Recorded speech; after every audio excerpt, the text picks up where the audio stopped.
We're live. Appreciate everybody tuning in today. We've got Mr. Zach Throne here with me today. How you doing, buddy? Good, dude. How you doing? Hello, everybody. You just, same answer I give everybody when they come on here. Just waiting for the gates to open so we can get back out there and do the damn thing for everybody. That's what my daily agenda has become now. Yep. Yeah, you and me both, dude. Just grab a comfy chair and wait until they say go. Absolutely. Have you got to do any playing at all besides the live stream show with Corey since the pandemic started? Yeah, actually, here in Vegas, there's a standalone theater called the Mosaic on Las Vegas Boulevard that's not in a casino. And it used to be the Empire Ballroom, and a couple bought it and refurbished it. And there's 4 shows running right now there at 35% capacity. And I play in one of them. So what kind of music is that you're doing? What kind of project is that? It's a cool show. It's called Queens of Rock, and it's a show from Montreal featuring a woman named Elizabeth Diega, and she does like this one woman tribute to every famous female rock singer. Oh wow. Okay. Yeah. So she can do it. She's got the chops. She can sing like anybody, and she put together a band with myself and Christian Brady from Hell Yeah and Jimmy Olsen and Alex Papa, and we just we're like 3 nights a week, and it's it's funny, it's one of about 5 shows running only in Vegas right now. There's only like 5, and 3 of them are at this theater. Now you say that you're at 35% capacity, or is that 35% capacity filled every night? Not always. Sometimes, it's just now people are now starting to come back to Vegas and start to do stuff. I mean, the strip is getting a little busier, and I noticed that the last couple of shows we've had probably, I mean, for 35%, we've had all 35% there. So it's creeping its way back in. I mean, it is starting to open up again. Yeah, because that's an interesting thing to think about is once everything kind of opens back up is because I've kind of ran into it myself once or twice that I've been lucky enough to play gigs is even though they say, hey, we're going to be open 50% capacity. It's not always at 50% because not everybody's comfortable coming out to a gig right now, which is rightfully so. Everybody's got their own way they're handling this right now.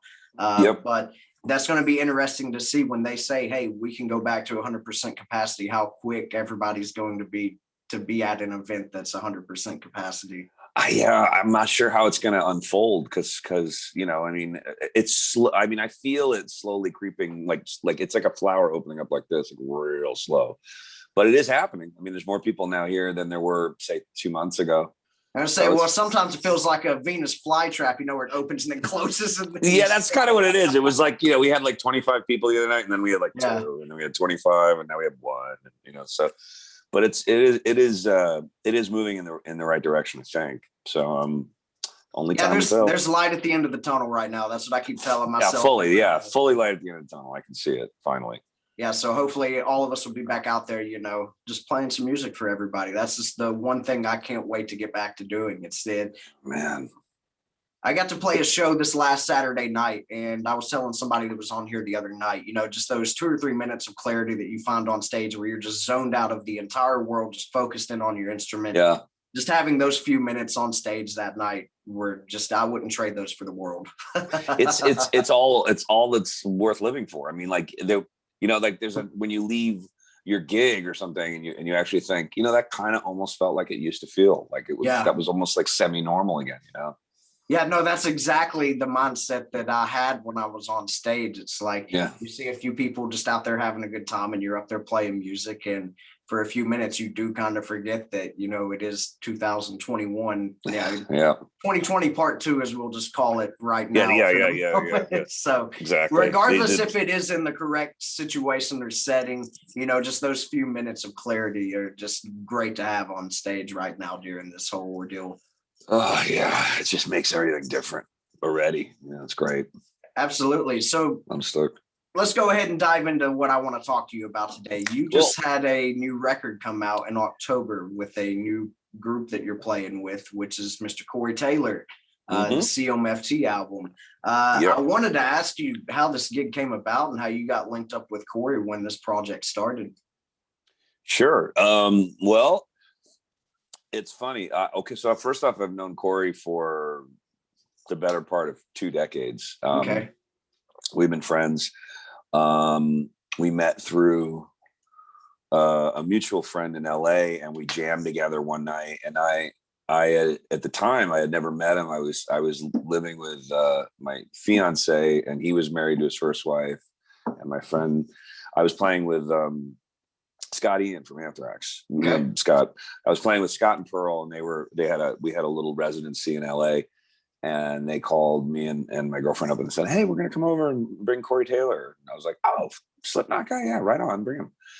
And I had never seen him without his mask. And he cruised over, and he was just the sweetest guy. Just, we instantly fell in love. And we sat up like probably till 4 a.m, drinking wine and playing Eagles songs.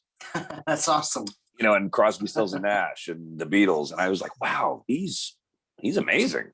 Like, this guy can do anything, and I really love singers that can be that versatile. And there's not that many that can be that versatile. Absolutely. And Corey Taylor, that's something that I feel like gets lost with him a lot, is most people have never seen those like acoustic shows that he does occasionally, where he gets to, showcase, hey, I know Slipknot is heavy and that's what that is, but hey, I can actually strip this down and, showcase that he's got an amazing voice on him for every type of music. It's uncanny what he can do. He uses his voice as an instrument, and he can try on different voices like hats. I always say, let's try on this one or try on this one.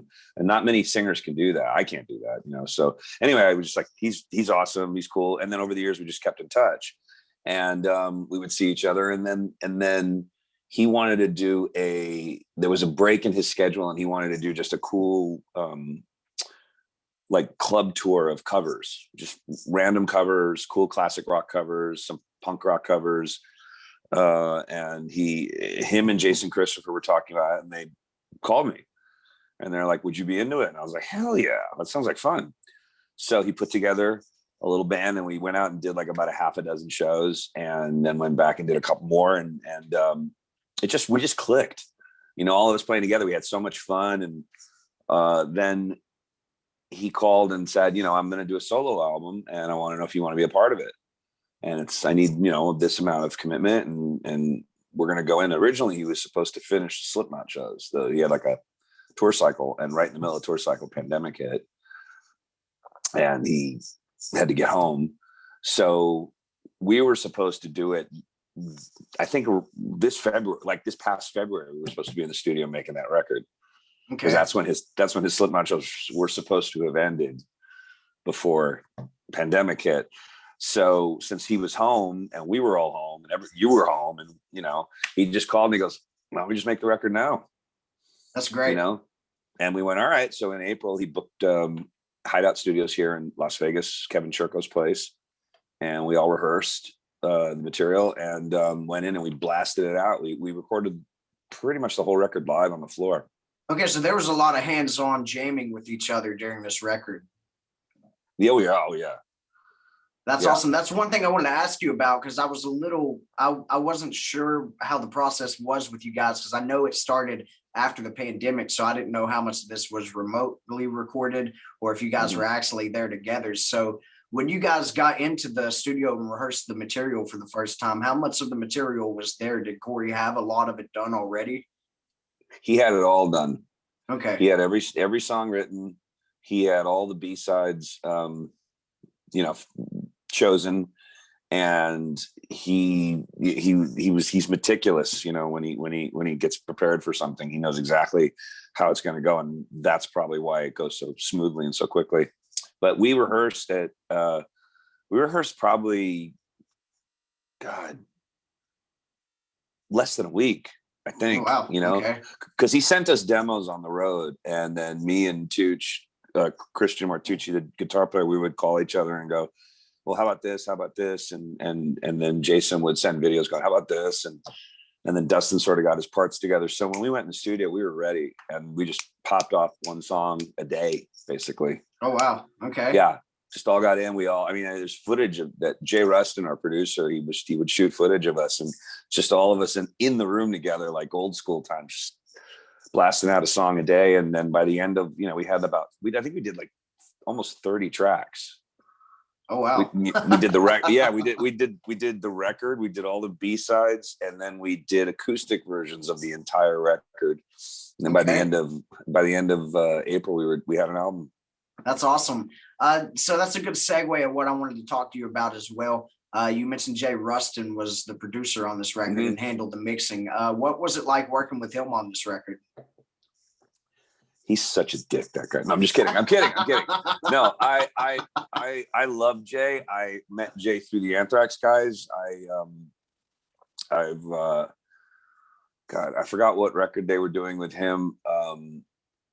He lives in a part of Los Angeles that near where my mother lives.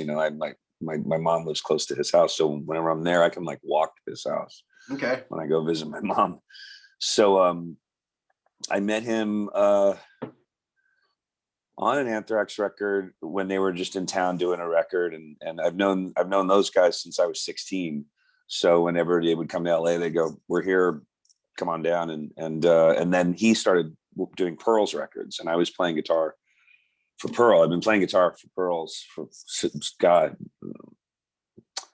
probably maybe 2 decades. Okay. Say about 20 years. And he did Pearl's records, and then we just socialized. We would go to, when I go to LA, we would go get food and hang out and talk. And he's the easiest guy as a person. And he's Canadian, super sweet. Not to be stereotypical Canadian, but he's really a kind, patient guy, and he's got great ears. He can hear when you're not quite there, even if you can't hear it, and you just trust him. Absolutely. Yeah, and he keeps things in order, man. He's fast, and he makes great decisions, and so it's like it's every producer should be like him. That's awesome.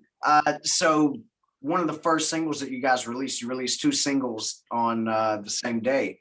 Black Eyes Blue. I wanted to ask you about this. Excuse me. This song made it to number 1 on the mainstream rock chart on Billboard. It did. Yeah. I want to ask you, what were you doing when you found out when that song hit number 1?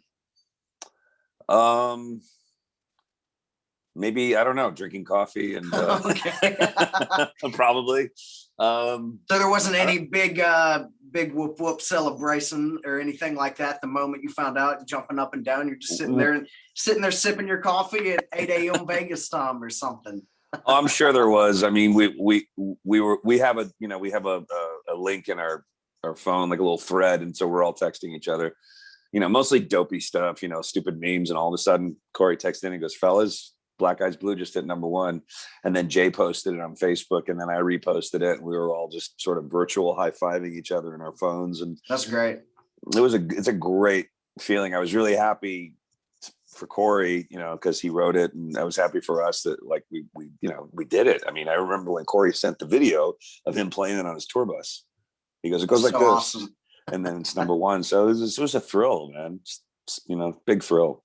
That's great to get to play a guitar solo on a number 1 song. That just has to be such a crazy feeling. Yeah, man. I mean, what flipped me out just as a guitar player was, as you grow up and you go from slowing down records to learn how to play to, seeing whatever video you can about any guitar player sort of breaking down a solo and going, "Oh, that's how he plays that solo." Within, I think, 2 days, there was a guy, a really good guitar player from England. I think he's a teacher, and he transcribed my guitar solo from Black Eyes Blue. That's awesome. And I went, "I've made it." I'm a guitar player now, like officially, like I've arrived, That's great. Had you played on anything that had ever gotten that close to number 1 before on the Billboard charts? No. Okay. I played most of the stuff that I did guitar wise or bass wise was like kind of on recordings were mostly like soundtrack records and themes for this, and I was like kind of a hired gun in LA for years, so because I was able to lay down a solo at the last second, or if bass player didn't show up, call me. or if you need background vocals, I'll be here all night. This will just, That's so awesome. no, I that was my first like guitar solo for a single for sure. So that's great. Your first guitar solo single goes #1. That's you made it on the first try. It was a thrill, dude. It was like, just someone transcribed my dopey ass. I'm like, wow, okay. That's great. So what was your guitar rig like for most of the recording process for this? Were you actually using the actual cab, or are you going the Kemper route? Nope, we went straight up old school, man. We all had Marshalls, JCM 800s. Tooch had a modded one that he brought down from his house, and I had one of Corey's JCM 800s, and I also have a 5150 cab that I use for some of the heavier stuff. And just hang on a second. Here we go. Here we go. Here's the major big high-tech rig coming your way. Ready? Hope you're taking notes. Just there we go. Nice. There we go. It's your basic meat and potatoes, man. I got a diamond drive, a full drive 2 from Full Tone, MXR microflanger, carbon copy, EP booster, tremolo pedal, digital delay, chromatic tuner. Yeah, this is the only pedal I have sitting here with my wall is the DD3. So yeah, the DD3. I got 2 DD3s. I used one of them, and I mean, literally, dude, it was so neat. And Tooch is the same way. He's the same kind of guy. It's like, if you can't get it out of this, why are we here, kind of thing. Yeah. Is that pretty typical to what you use live as well? Yep. Yeah. I mean, I can pretty much get any sound. I mean, the forum was this rig. It was just this rig into a JCM 800, and that was it. That's great. So, as some people know, you play bass in Bruce Kulick's band as well. So yeah, playing guitar with Corey Taylor and then bass with Bruce Kulick. Do you have a preference on which instrument you like to play? Well, I was playing, I think before I started with Corey, I was playing actually more bass technically, just because I was playing with Bruce and we did both Kiss Cruises. And so I was sort of like being a bass player kind of guy and singer. And then, but I'm a guitar player at heart, and I love playing bass. It's fun. It's cool. It's a great gig. But yeah, it helped me fall back in love with guitar playing, and also Christian Martucci is such an incredible guitar player, and he would call me up and send me little videos of him going, "What do you think of this?" And he would send me this solo, and I'd be like, "It's too good." So now I would sit down and I'd go, "Well, all right, what do you think of this?" And I'd send him my solo, and he goes, "That's great," And so he was really inspirational to me to really get my chops back up as a guitar player, and and I just became really, really inspired, and he's just an amazing guitar player. So now I'm like back, in love with playing again. Absolutely. Which is key. If you're not in love with it, then it's not going to happen. So now I'm just like, I'm a kid again. I'm going back to my old Van Halen records and figuring out Sinner Swing and all that stupid shit. Of course. Yeah, I've had a lot more time to actually sit down, and enjoy my instrument now, just sitting at home instead of like, 4 nights a week where it just feels like a job, just like getting to the stage sometimes. Yeah. I know, man. It's that opportunity of rekindling, like, your love for it, your passion for it. Absolutely. I've had this whole kind of saying in the back of my head where it's like, when we can go back to playing gigs, if every guitarist isn't just at his peak performance when we get back out there, what have you been doing for the last year and a half? Right.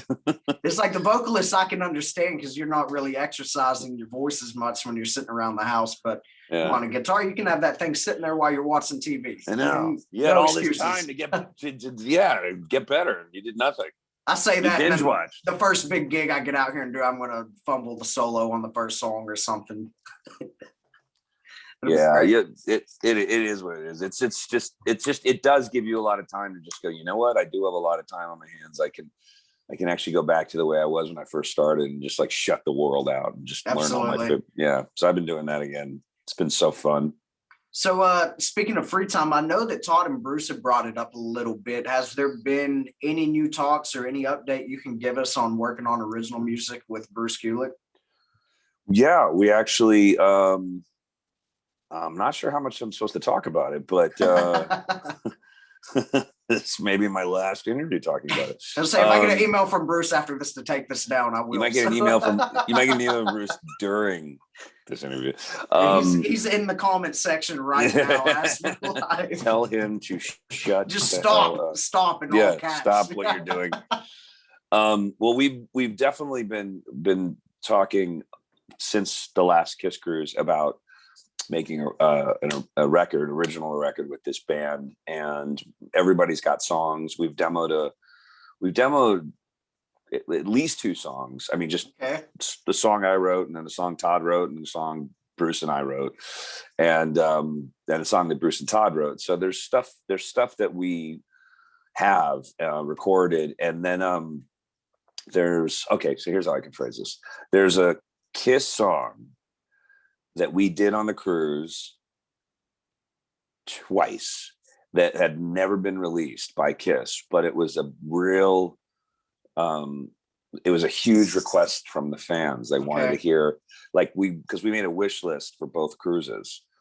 We would send it out and go, well, what do you guys want to hear? And they, of course, wanted to hear the most obscure stuff. And they picked this one song. Everyone kept picking it. And we went, all right, we'll do it. We did it. Place went batty. So we should just record. There's no real recorded version of it other than a demo. So that's the song we're in talks right now. That's awesome. Of recording. And that's all, I think that's all I can talk about. But we've just actually talked about it, and Fitz is going to lay down the drums.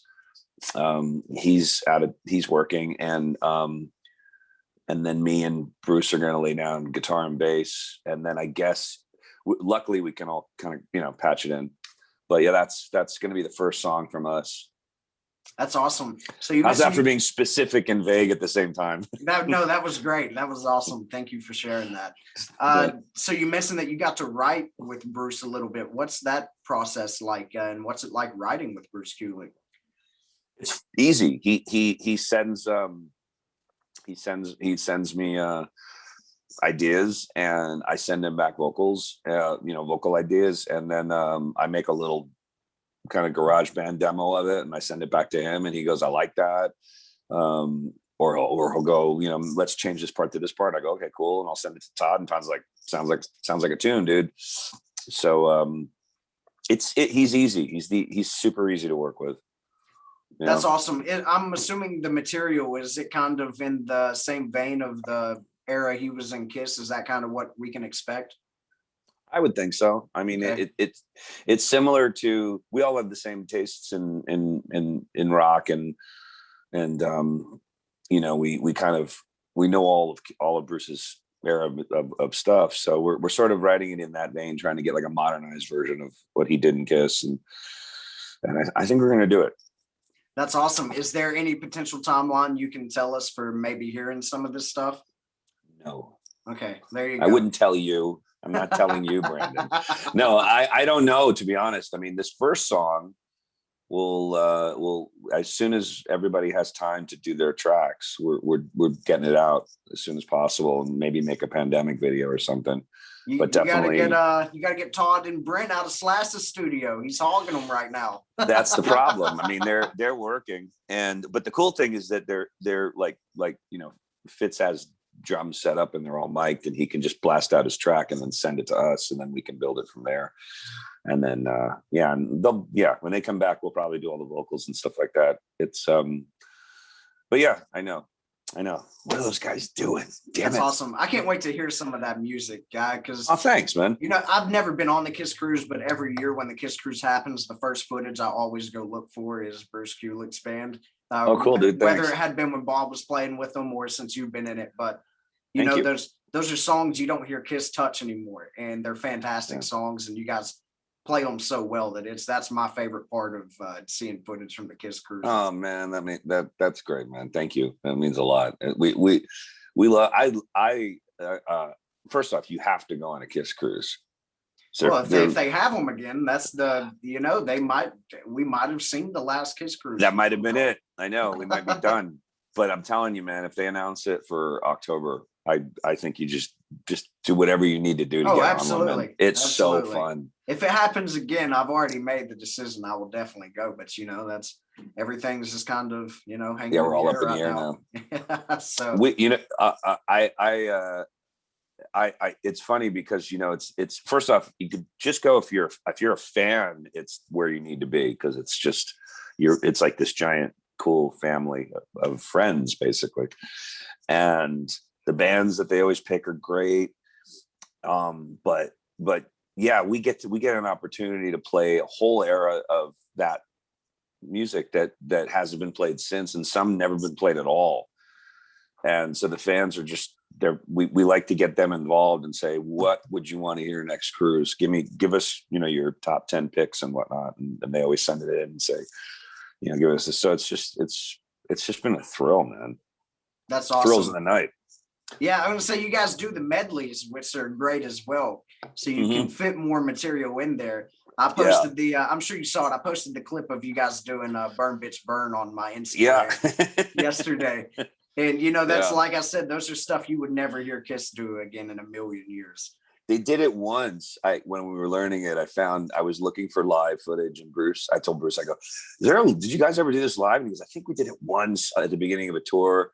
And I think it didn't work or something. And so I went and found it. And there's like one show in England where they did all these tunes, and that's it. It was like the last time they ever did it. That's awesome. So it's on YouTube. Yeah. So it's cool to do those live again. Yeah. Did you ever get to see Kiss with Bruce and the band? Sure. I saw them.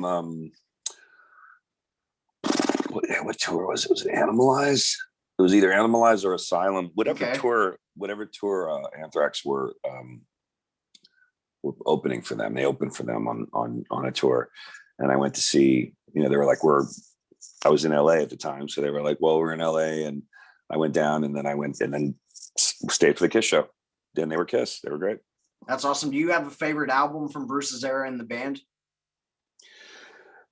You know what, dude? I really like now, particularly, especially having dissected all that stuff. I'm really into Animalize.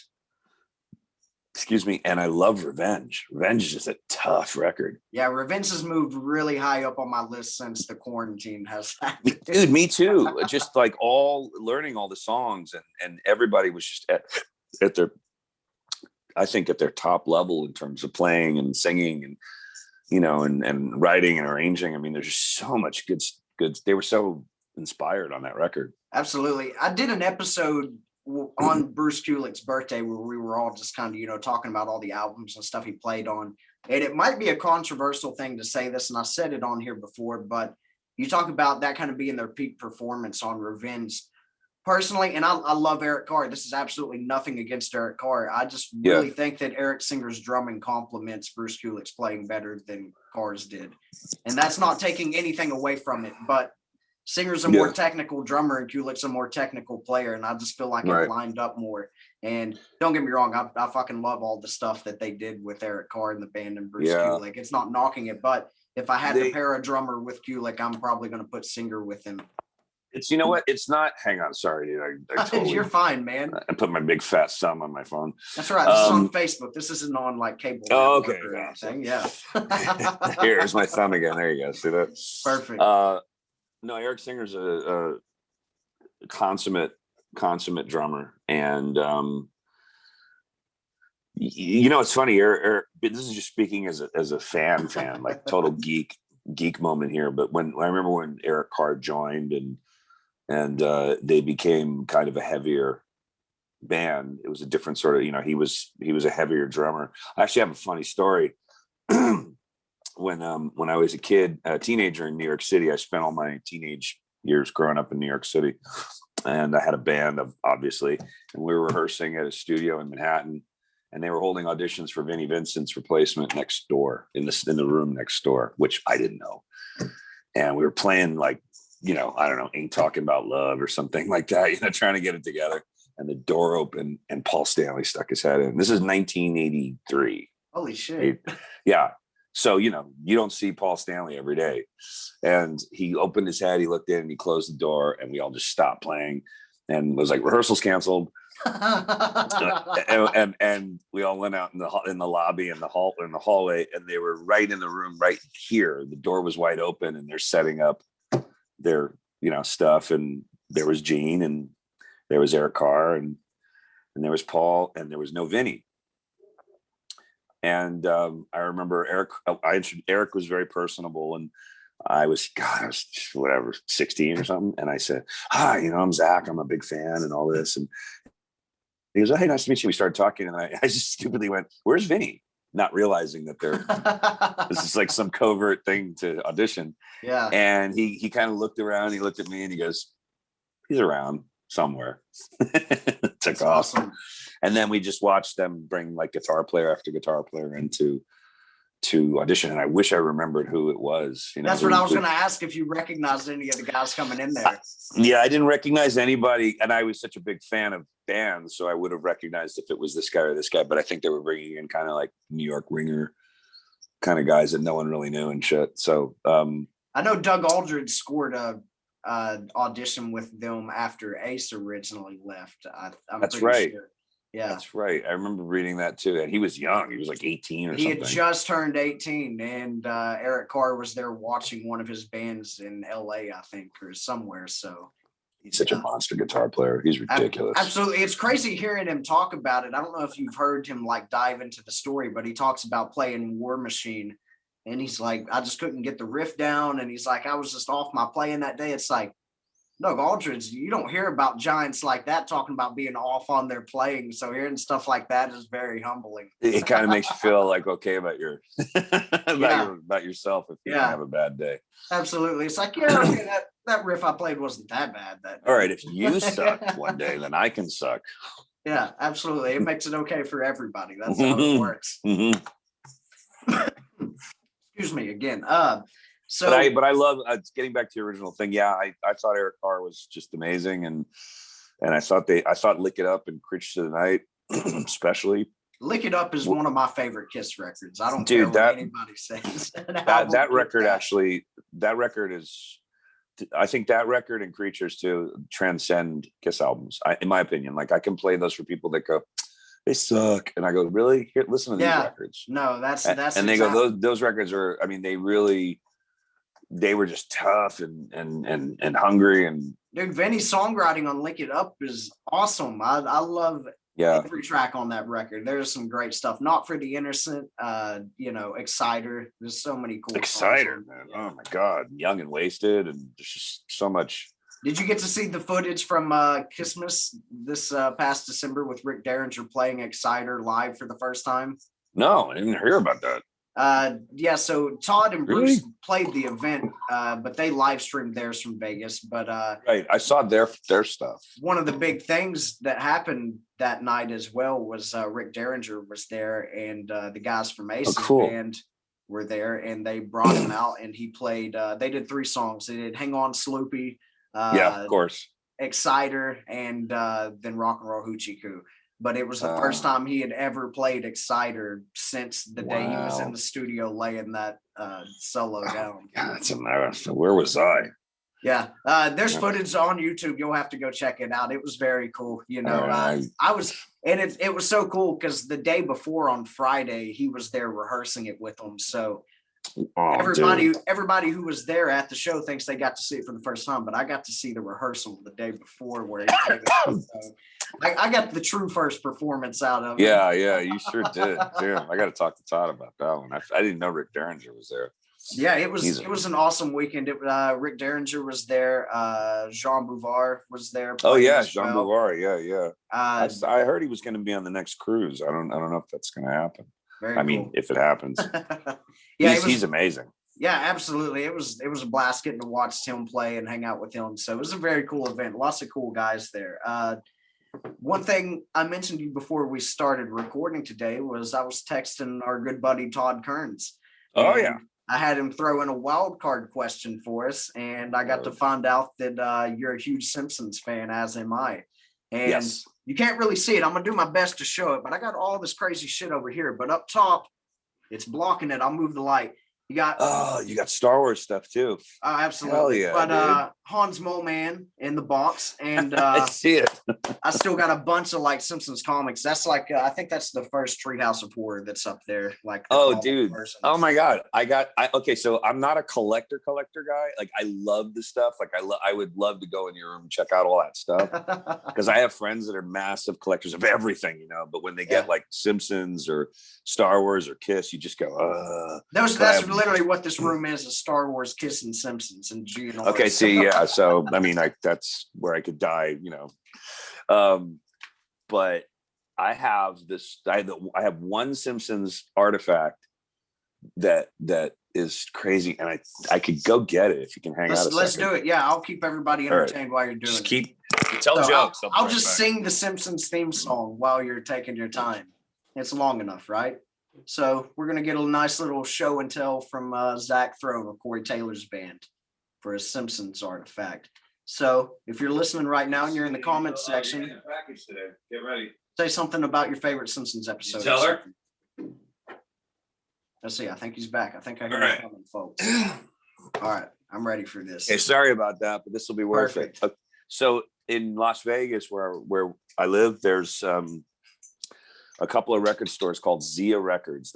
There's classic, old school, you know, used record stores and videos and the whole nine. It's like the way, you know, like the old school kind of places. There's one on the west side and one over here on the east side where I live. And before pandemic particularly, I used to go there all the time, and just, you know, you drop like $50 going in to buy one thing, and next thing you know, you're going out with like 18 box sets of whatever. Yeah, because they just got everything there. And I was in the book department. You're gonna love this. So I found the Simpsons book. Dude, that's awesome. Okay, so it's the Homer. It gets better. So it's just called the Homer book, and it's like a book about, you know, it's really funny. It's actually got all kinds of cool stuff in it. I recommend this for any Simpsons fan. It was $2.99. I'm like, $2.99 from Simpsons? Perfect. I'll get it. I opened the page up, and there's a friggin' autograph of Dan Castellaneta. Dude, no way. Way, dude, for $2.99. Dude, they must. Is that actually signed, or is that a print on the page? It's freaking signed. It says, "Hey, okay. Steve, it's okay." Me. Yeah, okay. I didn't see that. That's personalized. Yeah. Can you believe that? Some guy named Steve went. I don't know who that guy is, and he sold it to Zia, and I got it for $2.99. That, or Steve needed $1 really badly. Yes. Yeah. Right. Totally. He wanted he needed a sandwich or whatever. Steve was not having a good day that day. Can you believe that? I've never ever, this has like never happened to me where, you know, like someone buys a baseball card and it turns out to be $20,000, you know, reprint of something. Never had this happen. It's $2.99. I got Dan Castellaneta's autograph in here. That's great. That's awesome. Yeah. It's awesome seeing him, because he actually acts and stuff too. And when me and the mother of my child were still together, one thing I used to annoy her with all the time is anything he would pop up on TV, I'd be like, "Hey, that's Homer Simpson," and just every fucking time. 100%. So there's a Friends episode that he's in when Ross is trying to find Marcel and Dan Castellaneta works at the zoo. And so that episode, I actually saw that episode. That episode would come on all the time, and every time I'd just be like, "Hey, that's Homer Simpson," and it would just, every time she'd be like, "You don't have to tell me every fucking time that's Homer Simpson." I will tell you every time, and you will listen to me. And now I'm single, so it worked out perfectly. Yeah, there you go. See, that's great. Yeah, I saw him once at a ATM machine in LA, and he was in front of me, and he was at his little thing, and I'm like, God, because I was like fan geeked out, and he was just a regular guy. He's just casually getting a couple $100,000 out of the ATM. Just, you know, I told my girlfriend, I go, that would be the greatest gig in the world, because you're the most famous television character, maybe of all time, certainly of these days, and yet you're completely anonymous. You can go anywhere, no one knows who you are, but you're the biggest ever. So it's kind of a cool life. It's a crazy concept to think about, you know. Yeah. It's kind of, I guess it would kind of be the similar situation with guys like in Kiss back in the day in the 70s, where they could take their shit off and just go back out in public. And totally, you know, he's like the Paul Stanley of he's the Paul Stanley of cartoons. Yeah, of cartoons, right? He can. That's awesome. So the question Todd sent in for me to ask you was, he wants to know your favorite Simpsons quote. There's only like 7 or 8, so yeah. He really said that? My one there's no such thing. Well, let's not do the favorite one then. Just the first one that comes to your mind. There's one I love that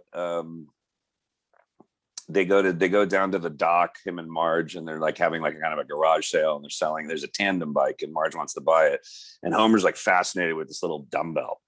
So he's totally not paying attention to her, and she finds this tandem bike, and she thinks it would be really romantic to ride it with Homer.